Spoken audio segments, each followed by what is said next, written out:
The Old School is brought to you by Ahart Solutions, which provides school surveys and applied research. More information at ahartsolutions.com.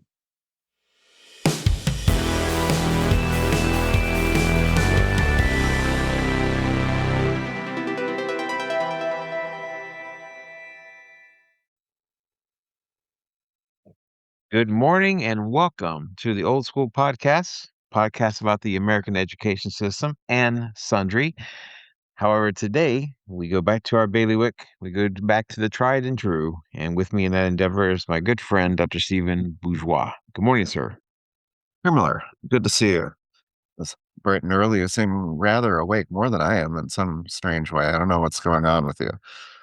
Well, it helps that my favorite English soccer team pulled out a point at the very last second of the match this morning. And so, great thing about European soccer fandom is that you can fit in a game before any of the obligations that normally are a part of the weekend. So, Those do stack up.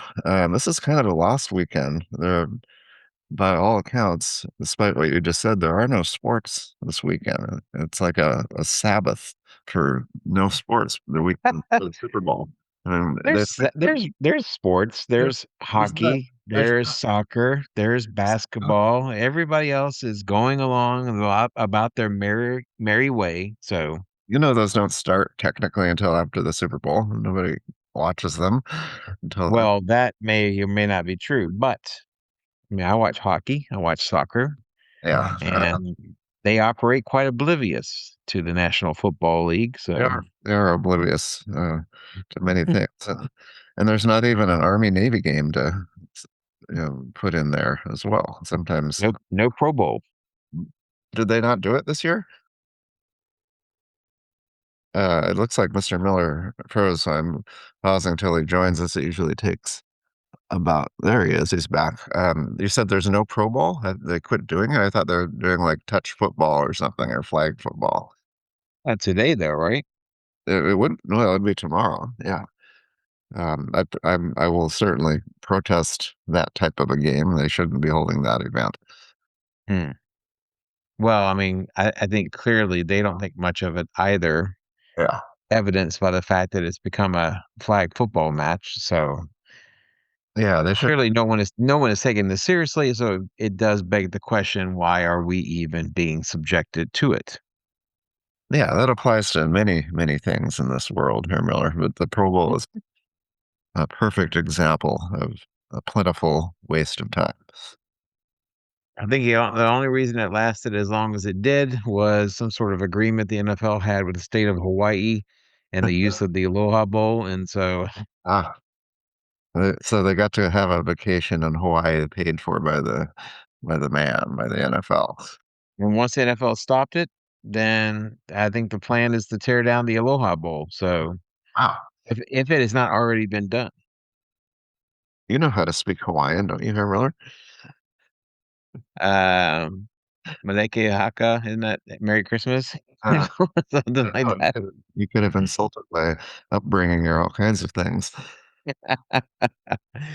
I know how to say aloha. It means hello and goodbye. You say yes, I say no. Everybody else listening, Yeah. continue the song. Um, so what's happening? I can tell that you're excited about this topic because you jumped on the call early, or actually I came late. That's what happened, but it seemed early to me. Well, it is something that we have touched on from time to time, and we certainly uh, delved into it much deeper in our book, "The Center Cannot Hold: A Critical Look at Contemporary Education." It has been number one on the New York Times bestseller for some time. It's also been considered for the Pulitzer Prize in nonfiction, but Okay, so you're sort of with the lying portion of the. We do have a book with a title. That's as much I'll commit to. it's as far as it's as far as it goes. But it, But anyway, no, we talked about it, and I think anytime someone wants to try to figure out why an institution is not doing as well as many people think it should, I think the first thing people start looking at, and rightfully so, are the people that make up that institution, or the manner in which, or the methodology with which people are brought into the system. And so, but I think if you're talking about how teachers are hired or the methodology used to hire them, I think the first thing you have to ask yourself has to do with the training of said teachers. You're saying that they get training before they walk into the classroom? Now, I'm saying that as far as what constitutes creating a teaching candidate, we're talking about what teachers or prospective teachers are required to do. Okay. Now, in the United States, we have a bit of a conundrum. There are a lot of people that say that the training and certification of teachers should be done at the state level because traditionally that is where that is the level of government that oversees it. But the problem is what people are asking for is a national standard. Who is? Well, I think there are some people that feel that there needs to be a reduction in how many ways one can become certified to be a teacher. But because of the way that our education system is set up, everything is happening at the state level. Okay. And so, therefore, it kind of precludes the ability to create a national standard. So you're advocating for something like a Department of Education, for example. As it happens, we do have one, the remnants of one. Um, They're liquidating and selling all their furniture, I heard. everything must go. But then keep bringing them back just when we thought I could leave. They're back. I don't mean to speak on behalf of the validity or the necessity to have a Department of Education. That's a different argument. The question is what that institution should be doing. And, you know, I think the problem comes when you interact with methods of accreditation for teachers that seem less than legitimate. So it's really hard to have this conversation without bashing the preparation of teachers and are we getting our best and brightest? Because we both know that there's a combination of great and terrible and everything in In between. between. The states have different standards. Um, Having a requirement of a university program requires a different type of probably state oversight. But then there's alternative certification where they don't need anything but a bachelor's degree, and then they go through a program which they can technically do while they're still employed in their first position. The optics, to use the modern parlance, the optics of some of this stuff is what tends to get people fired up. For example, I have complained before. I don't know if I did it on this podcast or just with you over Probably did. breakfast. Probably both. Yeah. Probably both. But there was one particular billboard in this area that used to piss me off every time I saw it. And it said, "Want to teach? When can you start?" And so to me, that suggests there is no thought by whoever did that uh, did that billboard. There was no thought that this should be a very complicated process. Certainly not a comprehensive one. Certainly not a preparatory one. This is about checking boxes in order to put you in the classroom as soon as possible. Now, I know why those groups exist because there are teacher shortages across the board in city schools and rural schools, you know, across the board. So I know why they have materialized. It just doesn't do any favors to the profession.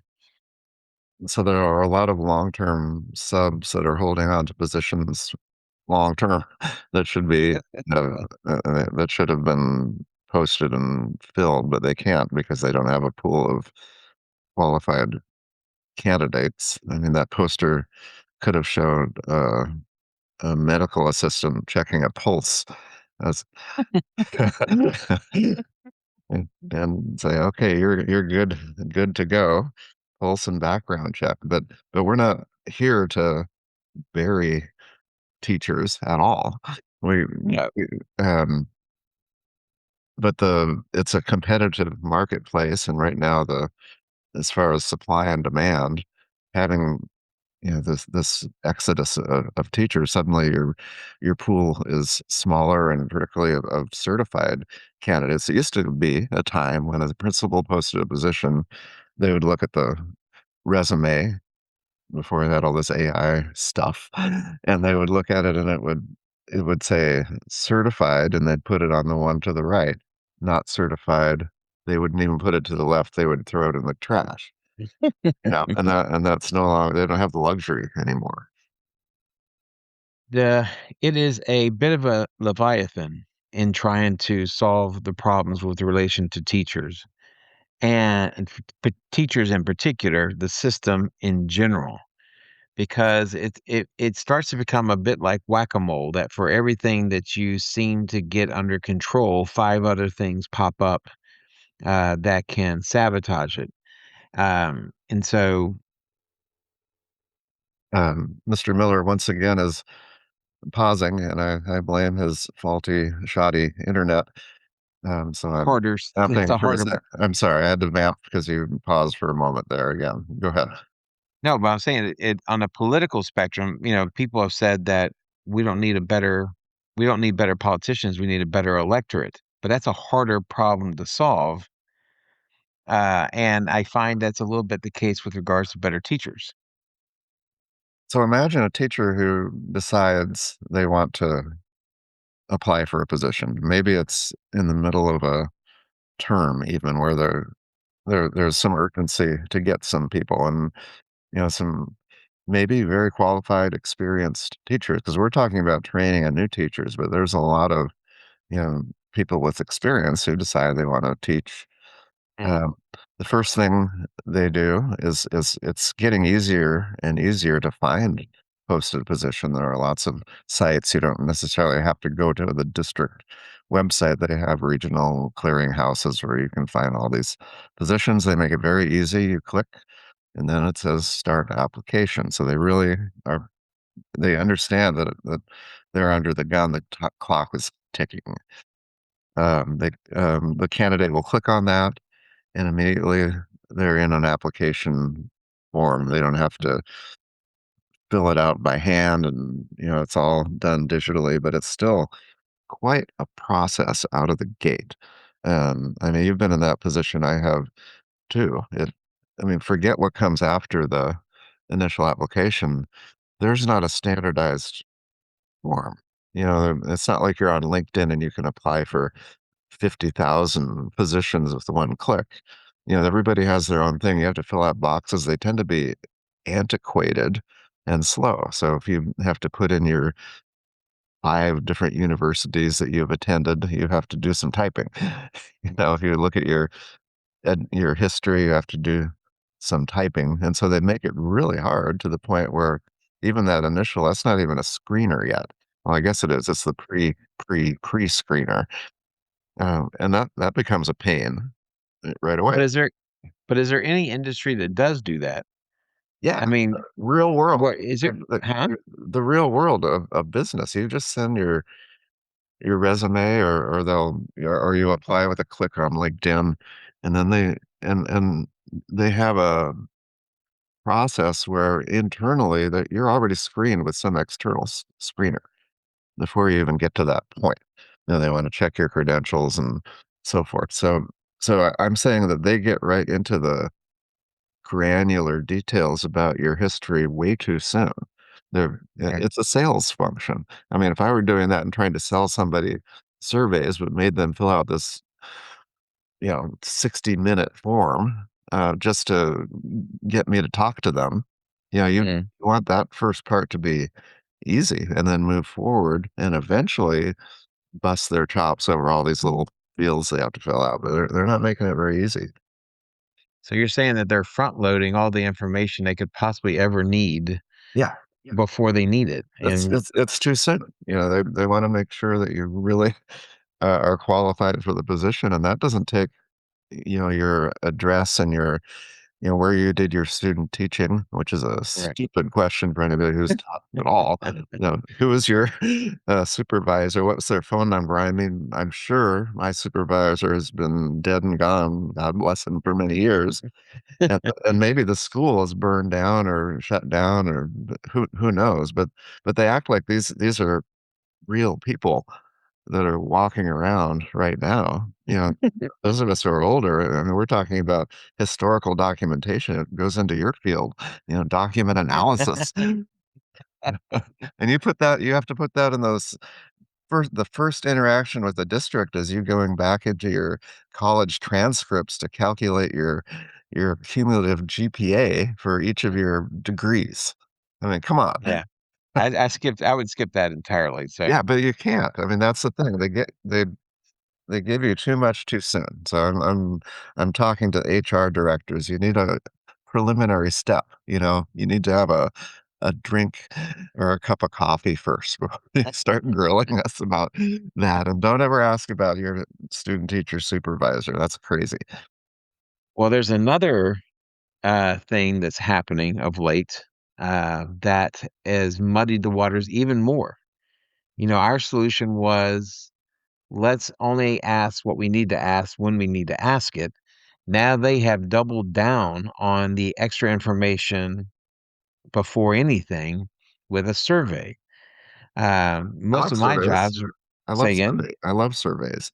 So it's like about a 2-minute little survey to get a feel for who you are. Is that right? No, no, no, no, No. no.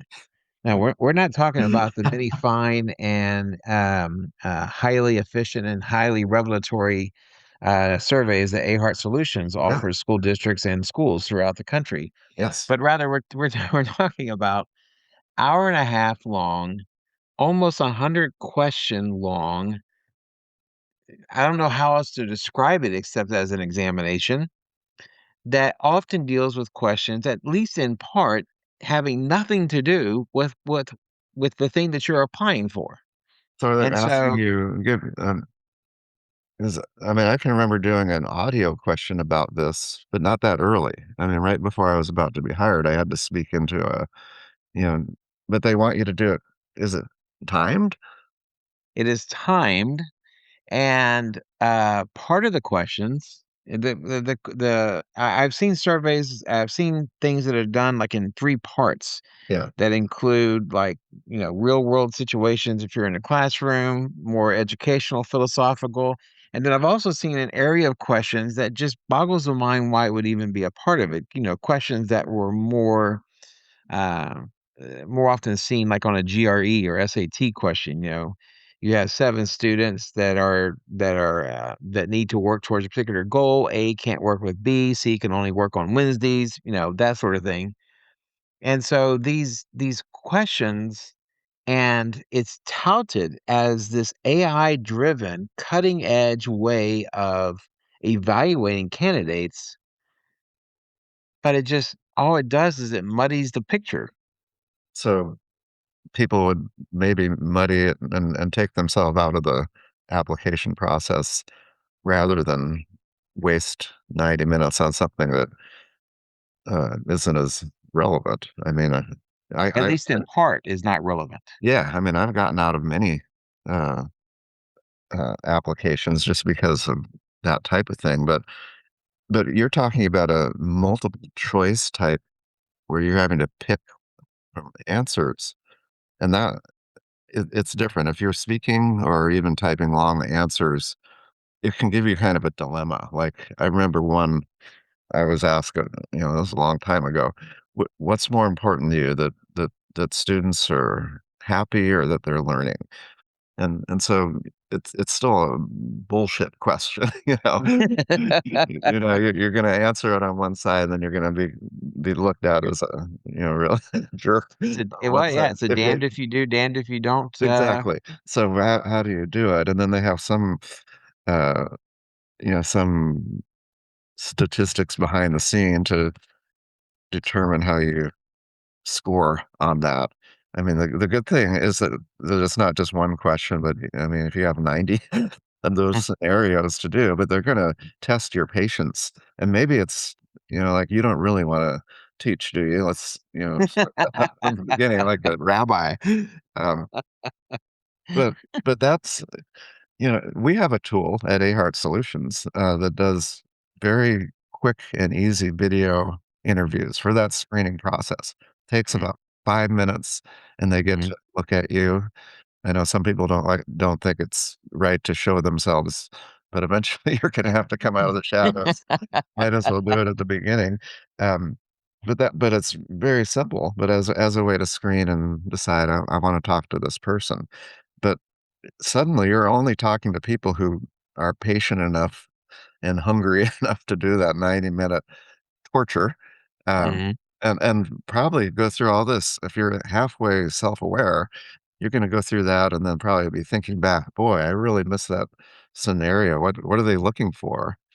And it's not like a history test or a content test. It's showing how pretend nice you are. I mean, in the principal exams that they wanna assess those are the same thing, but you're not gonna make a single decision without talking to everybody you know. And so they're looking for that type of a leader. With a teacher, I don't know what they're looking for, but it's not real. It's not real, and it's like what happens a lot of times when people turn manpower processes to digital processes and AI processes. They think that in doing so that they will be able to perfect the system, and they will be able to perfect what they're looking for and how they look for it. And like you said, people aren't stupid. What if one student struck another student? What would you do? Well, I would certainly stop it or try to stop. They're they are posing questions that nothing short of a moron could figure out what would be the appropriate answer to it. And when they get that answer, and I think this is the kind of person we need in this district. Yeah, No, yeah. and it It's pretend. it seems to defeat the purpose. Yeah, because you're giving them what you think they want and need to hear to hire you, you know, and they I mean, it's really hard. I mean, we've been on the other side. We've hired teachers, you know, we've tried all kinds of things.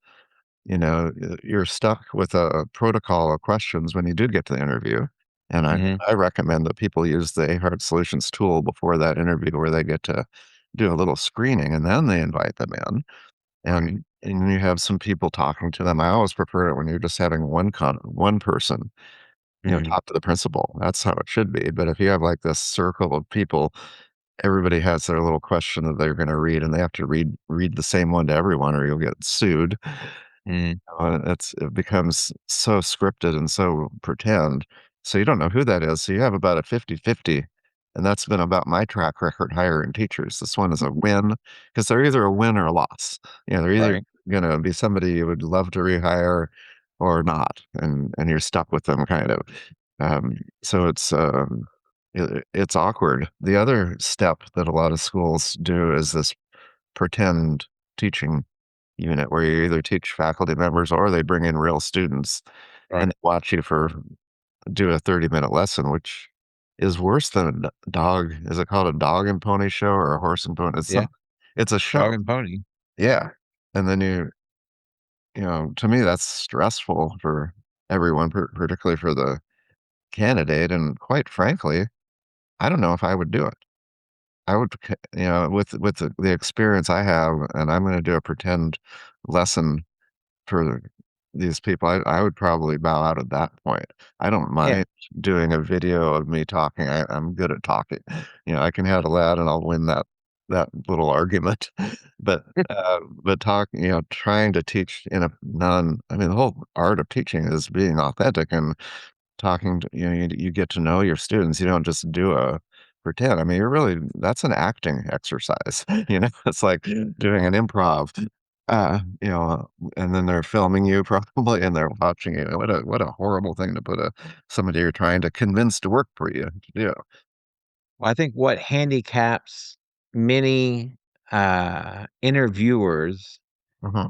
is the same thing that restricts many interviewees, Uh-huh. and that conformity, the idea of standardization, both in the questions that are asked and the questions and the answers that are expected. Yeah.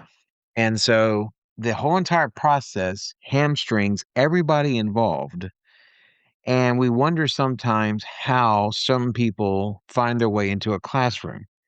Now, as you mentioned before, we're not talking about the majority of teachers, but we're simply talking about that there exists a spectrum with many great teachers, many middling teachers, and also some bad teachers. So we're not talking about how the system that's created now, just is a sluice of bad teachers going into the system. It's just a bad way of evaluating people. Well, they have another step. It's the reference form, and all you need to do is put in like your supervisors. It's actually smart to do that. Use the supervisors, and colleagues, but the supervisors legally are not able to say anything bad about you. I mean, it's not technically as confidential as you would like it to be, um, but they get those, and I get probably two or three a week from people. I have a pretty good network, and people are trying to get hired for various positions, and it gives you a rating, and you tend to give these people 100%. You look at one thing to mark down just so it doesn't catch their eye, and then you write something in the box that's good, and then you have to say where they can improve. What's a generic thing? Well, this person needs to work He's on. a perfectionist. He cares too much. That's right. That's right. Or it's always multitasking because he takes on just so much, and he just doesn't want to do anything but contribute, contribute, contribute. Needs to take a little time for himself or Himself. herself. So you're actually complimenting there. And then would you rehire them? Sure. And then they get three of those, and that's a piece of the application. Um, so it's not done very well. We could improve upon it. Um, for sure. Um, but the problem still is that there's a marketplace for teachers, and hiring somebody in a difficult field like math, science, is Now, often. one of the things that people will talk about that is an impediment to finding good teachers is pay. Mhm. But I would suggest to you that the line forms to the left of people who would be willing to earn less but do something more meaningful. There are plenty of people out there that are like that. I don't think teachers have to be paid the way industry does. I mean, it'd be nice, sure. I certainly wouldn't turn it down. But what I'm saying is, I said, I think the people who are inclined to be teachers value other things and not necessarily money. And so, I mean, we've had low paid teachers for the history of mankind. And so the notion that somehow if we don't raise salaries, you don't get qualified teachers, I think that's bonkers. But other things have to be in place to make people feel that their experience and their time and their energies as a teacher is worth something. Probably disagree with everything you just said in some way. I mean, if you have an individual teacher who's supporting the family, that Yes. family technically is in the poverty zone for their whole career. They're below the poverty line.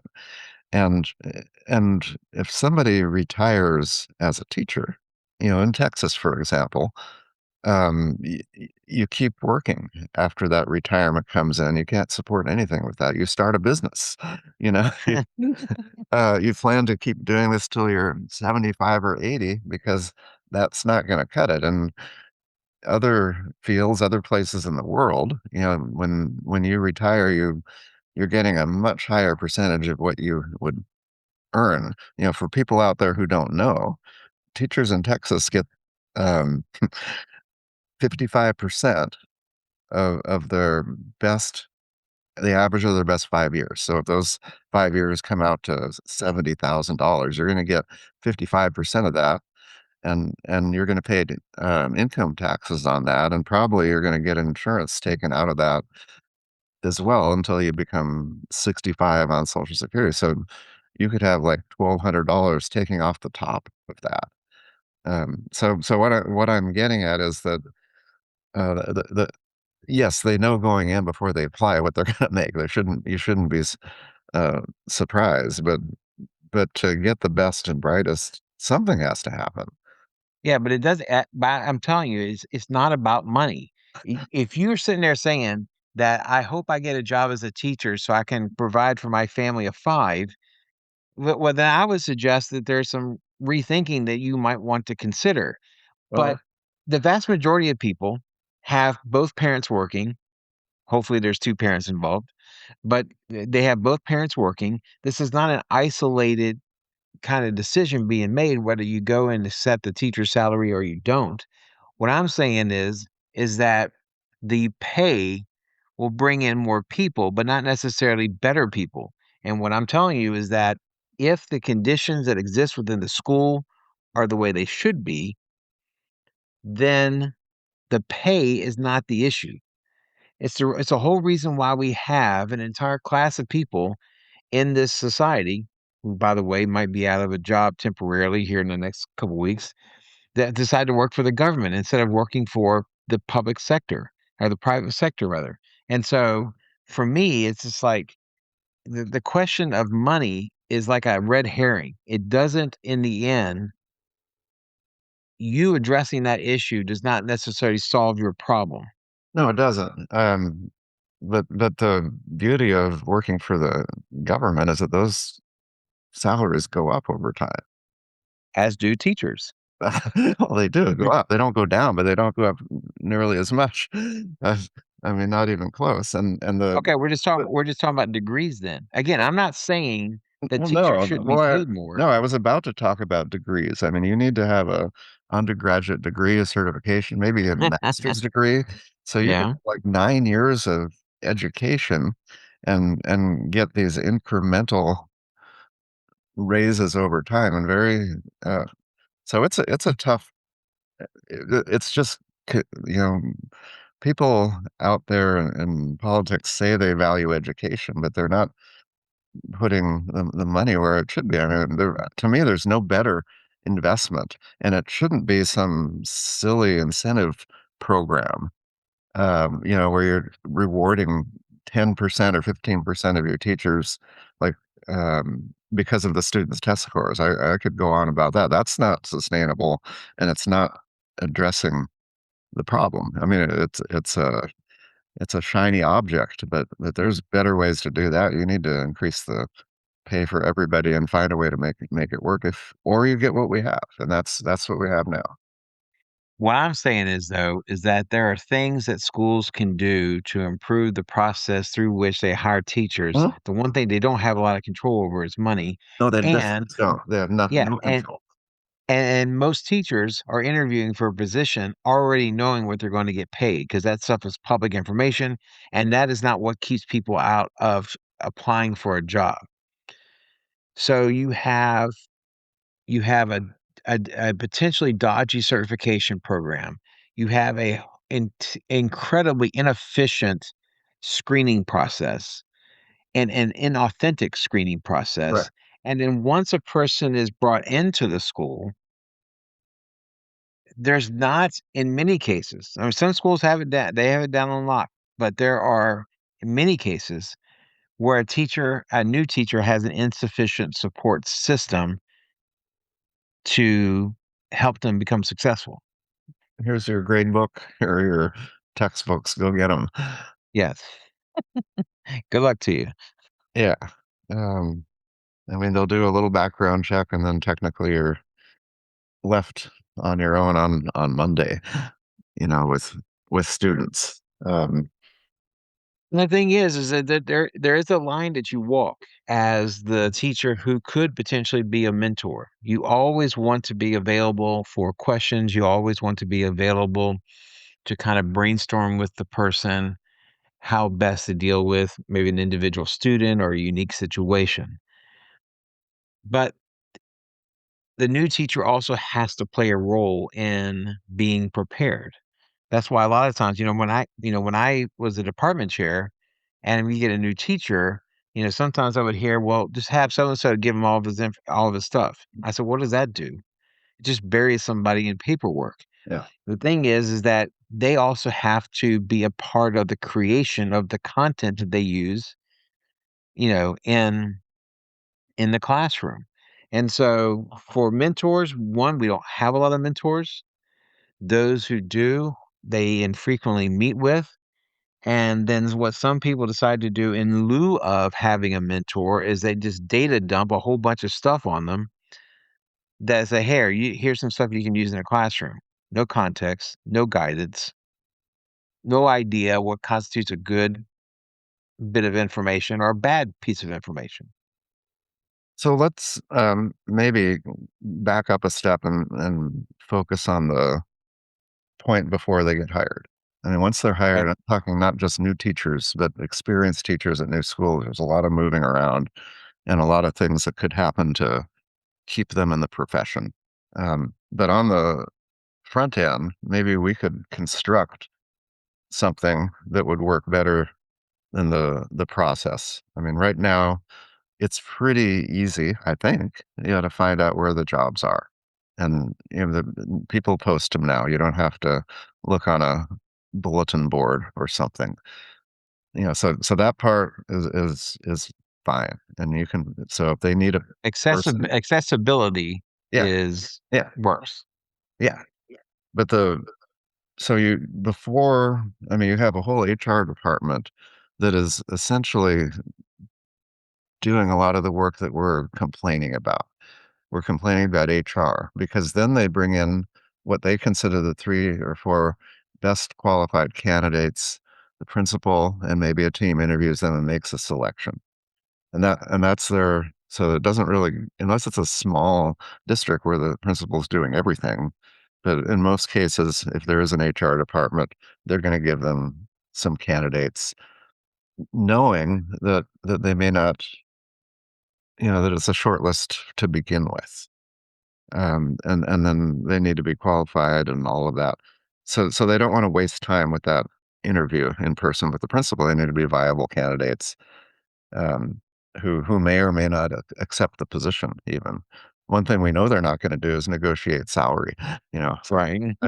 I'll work for you, but I need about 20% more and a lighter teaching load, please. I'll be fine. I'll take the position. You know. Well, Uh, thank you for coming in. I appreciate it. Good luck to you in yeah. your future So endeavors. And yeah. But if you're in an independent school, a private school, you're expected, I mean, you've been in that setting, you're expected to advocate and actually negotiate.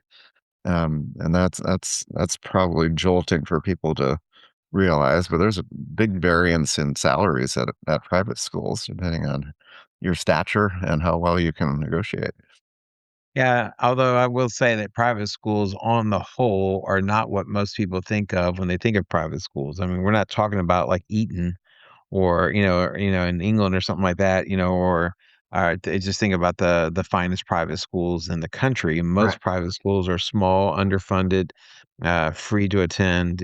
Just they are not as necessarily advertised. Those that we think of, Yeah. you know, Yeah. like out of Harry Potter. I mean, that's few and far between. That's right. And when they negotiate, they'll say, by the way, we don't have the kind of budget that some of these private schools do. They'll kind of lower your expectations before you even start. And typically they pay 20-30% less than traditional public, probably. Yeah. Yeah. You pay for the environment that you anticipate getting in a private school. Yeah.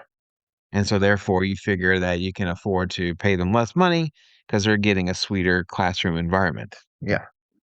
Um, so the teacher wants to know some things as early as possible in this process. And I think that you're applying for a position in the dark a little bit. I mean, really, you want to know what your teaching schedule is. You know, Mhm. how many preparations do you have? Are you teaching ninth graders or 10th graders or 12th graders? Is it an elementary position? Will you be floating? You have a classroom, all these things that you don't know until you get into that interview. Right. Um, and so I think number one, the position could be fleshed out so it's not a guessing game on the Right. front because it just says you're going to be an FTE, full-time employee in social studies, Mhm. period. Or it might tell you the grade level if you're lucky. But I think if there's a little bit more transparency into the position, that would help. And that would actually act as a screener. It would screen people out, which is good. That's what HR is trying to do as well. At the same time, as a department chair, I will tell you that if you're too specific, it hamstrings your ability to work your department the way you need to in order to fill all the demands Yeah. that are required of you. So I mean, you sit there and you put out order saying, because a lot of schools do this. They will include what subjects are being Yeah. sought after, but Yeah. oftentimes, as you said, they won't. And it's because even if I hire somebody to teach geography and I put them in a geography position that first year, it Yeah. doesn't mean the second year is that might be possible. It might be that I might need that individual someplace else. And if they have qualifications or interest in another subject, then I may move them someplace else. So the other thing that you'll see on particularly bigger districts is what's called a pooled position. And that means that that they're going to be They're just collecting resumes at that point. if it says, it's a Spanish position, pooled, meaning, yeah, they're always looking for people. Yeah. Um, It doesn't and mean there's a position open. right. And my preference always is to have a position that is a position. I mean, I taught German, so you didn't have a lot of pooled Yeah. positions, but you did have pooled foreign language positions. Mhm. But they need to know that it is a real job. I think that's the first thing. Yeah. Um, but I think what we talked about before, that detailed application on the front end, even before you get to the 90 questions and scenarios, needs to be simpler. I mean, it needs to be pretty straightforward to see, Mhm. and I think that the beauty of a resume is that it does have all that information that they're trying to get from you, Yeah. And so why not say, give us your basic contact information, Yeah. Your maybe CV. your certification and attach a resume and then Mhm. get back to you. That's number one. Rather than taking all their time to fill out this, I mean, it can take an hour and you're Yeah. hunting down documents. It's really frustrating. You It's a know, laborious process. yeah, they may need transcripts, probably Yeah. unofficial and then eventually official. I mean, we're talking 30, 40 years ago for some people, Mhm. but it's really difficult to put all that together. So get rid of the barriers to entry on that initial process. And then if you need them to fill out a detailed application, they've already been considered and screened. And then you think, okay, I passed stage one. Now I'll take a little time and hunt down all this documentation. We probably suggest we don't need the 90 questions and we don't need our statement of education where we write some nonsense statement. Yeah. Probably today AI is going to write it. Give me a statement that'll, nobody's That right. encapsulates your Yeah. education philosophy and Yeah. Yeah. And then you're using the same milk toast language that they are, yeah. and hitting them with, all these little buzzwords. So don't do that. Yeah. You try to do that, don't. Don't do the night. There's a great line in the film 13 Days about the Cuban Missile Crisis where the character who plays John Kennedy says, "Let's not figure out how we're going to do it before we figure out what we're going to do. Let's do it step by Yeah, step. yeah, Let's not put the cart before the horse." yeah, yeah. They're really doing almost a detailed background check before it's in order, Yeah. and so you really shouldn't even need references until they're about to hire you, you know? And so you can go through a lot of, so it needs to be, also needs to be sped up, you know, because this Mm, can take weeks before you even get to that interview. And the waiting is really unfortunate because when you apply for a teaching position, sometimes there are these automated things that acknowledge, yeah. sometimes they're not. And the smaller the district, sometimes you get ghosted. I mean, you've been in a position where you've had to write the HR director or the principal and say, "Hey, what's the status of my application?" You know, you shouldn't have to do that. When they write back, "Who are you again?" Yeah, yeah, you shouldn't have to. So they need to communicate better. It needs to be compressed, you know, and maybe, you know, so, you know, as soon as they have enough applicants they're going to interview, let you know the timeline Right. very clearly. But they treat candidates poorly, particularly the ones that I mean, they may just ignore you, you know, which is the worst thing you do in business. You know, so Yeah, no, a professional thing to do is if yeah, you choose not to consider somebody, you yeah, send them it can be a form email sure, saying, doesn't matter. "Listen, we've decided to go in a different direction. We will not be considering your candidacy. Good luck to you in all your future endeavors, Oh, that's yada, good, yada, yada." very nice. But they Thank you. should keep you in their system. What And could it so, hurt? yeah, so I think there are better ways to do it. When you get to the actual interview, I believe it should be with one person where you can speak freely. I don't think you should do a sample pretend lesson to these pretend students at all. I mean, Now, maybe, I will push back a little bit. yeah, I agree with you about quasi classroom that you have yeah, you do. Okay. and yeah, to do it, yes. But, to quote Bill Parcells, if you're going to expect me to make an omelet, I should be allowed to shop for the ingredients. And so, as a department chair, I certainly want to have a say Oh, on that's who good. comes in. On That's who good. comes in. So, So you start with the principal, and then once they're about to make you an offer, you bring in the department. yeah, either in consecutive order or together. But I do That's believe good. that That's good. it can't be it can't be the principal whose background is math hiring for who's going to be the best social studies teacher. So bring That's asking too no. much of the principal. So would you rather have the social study department head and the principal in together? That would be, it would That's say, all you need. yeah, yeah, bring in the pro from Dover and the principal.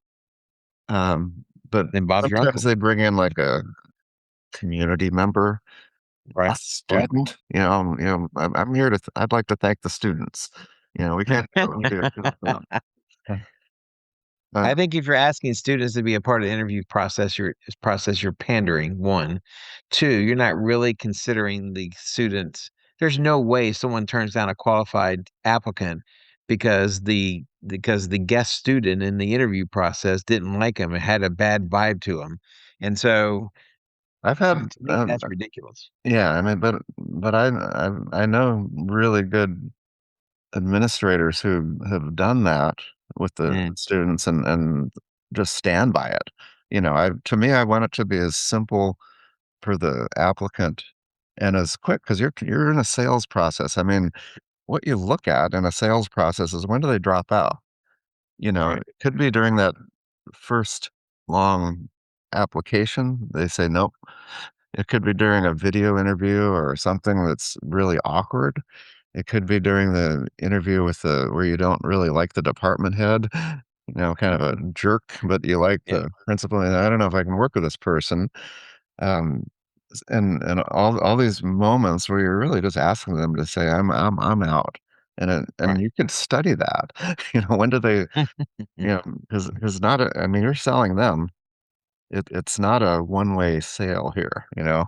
Not even close. You know, you're trying to sell them, so act like it, you know?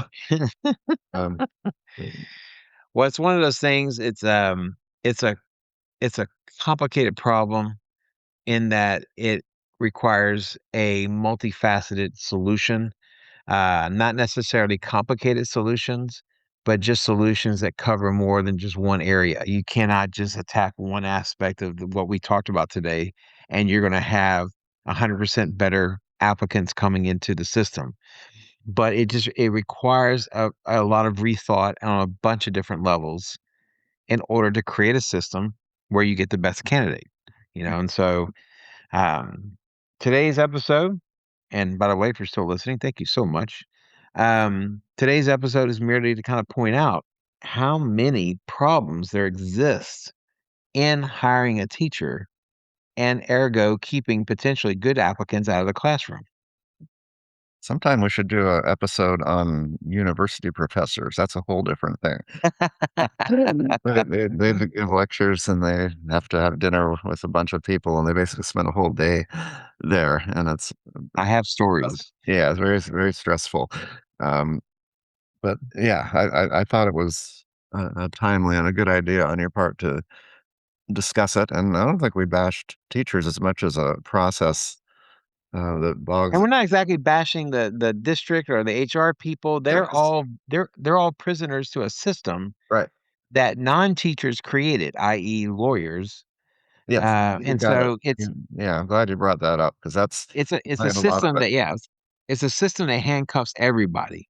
Yeah, we want to make sure that people are politically correct and picking these right choices and giving, you know, yeah, learning, making sure that they know the secret handshake. Right. So anyway, with that, we have a Saturday to look forward to, a weekend to look forward to. I hope you have a great weekend, everybody listening. I hope you have a great week. Don't forget to tell your friends, inform your family about the wonders of the Old School podcast. And with that, I shall say adieu, Herr Dr. Bourgeois. Auf Wiedersehen, Herr Miller.